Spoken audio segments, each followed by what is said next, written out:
मला काही विचारायचं विचारा.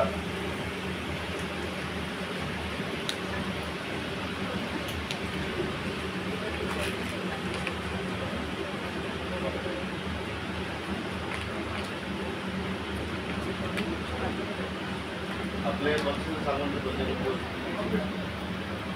इस गांव में कोई आपण एक मिनिट बक्षीस सांगू द्या. सर्वांना आमच्या ग्रामपंचायततर्फे सर्वांचं स्वागत आहे. तर आपण गावात आणि गावाच्या बाहेरचा शिवार पाहिला तेव्हा आम्ही जलसंधारणाचं काम केलं. तर जलसंधारणामध्ये काम करत वेळेस ती स्पर्धा राहते एप्रिल ते मे महिन्यामध्ये. त्या स्पर्धेच्या काळामध्ये सुद्धा लोकसहभागातून ते सर्व कामं केले आहेत. आणि लोकसहभाग जर म्हटला तर प्रत्येक गावात जर पाहिला आपण तर विरोधक असतात. या पार्टीचा विरोधक त्या पार्टीचा विरोधक कोणतेही काम होऊ देत नाही. पण जेव्हा कोणतेही काम करत असताना त्या लोकांना आपल्याला जे जे काम आहेत लोकांचे त्यांचे कामं पूर्ण करणे हे आपलं कर्तव्य होते. तर त्यांच्या कोणत्या अडचणी करण्यासाठी लोकांचं मनसंधारण करणं गरजेचं आहे. जर आपल्याला जलसंधारण करायचं आहे किंवा कोणतंही जर काम करायचं आहे किंवा गावाचा विकास जर करायचा आहे तर लोकांची मन जिंकणं महत्त्वाची आहे. त्यांचं मनसंधारण करणं गरजेचं आहे. त्यासाठी पहिले लोकांचं मनसंधारण केलं, त्यानंतर आम्ही जलसंधारणाची कामं चालू केली. त्या पद्धतीने आमची लोक चळवळ चालू झाली.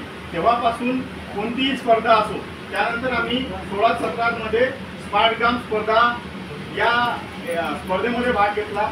त्याच्यामध्ये स्मार्ट ग्राममध्ये आमचं तालुक्याचं आम्हाला पहिलं बक्षीस मिळालं. त्यानंतर जिल्ह्याचं पण मिळालं.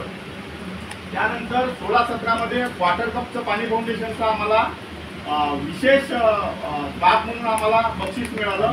कारण त्यावेळेस 3 तालुके होते आणि कॉम्पिटिशन चांगली होती तेव्हा आणि पहिलंच वर्ष होतं. त्यानंतर 17-18 मध्ये सुद्धा जिल्ह्याचं पहिलं बक्षीस मिळालं. 18-19 मध्ये सुद्धा आम्हाला संत काळेबाबा ग्राम स्वच्छता अभियानमध्ये जिल्ह्याचं पहिलं बक्षीस मिळालं. त्यानंतर 19-20 मध्ये आम्हाला विभागस्तरीय म्हणजे 5 जिल्ह्यातून पहिलं बक्षीस, अमरावती विभागातून पहिलं बक्षीस आम्हाला संत काळेबाबा ग्राम स्वच्छता अभियानमध्ये मिळालं. त्यानंतर आमचं RR आबा सुंदरगाव स्पर्धेत सुद्धा आम्ही सहभाग घेतला होता. तर त्याच्यामध्ये सुद्धा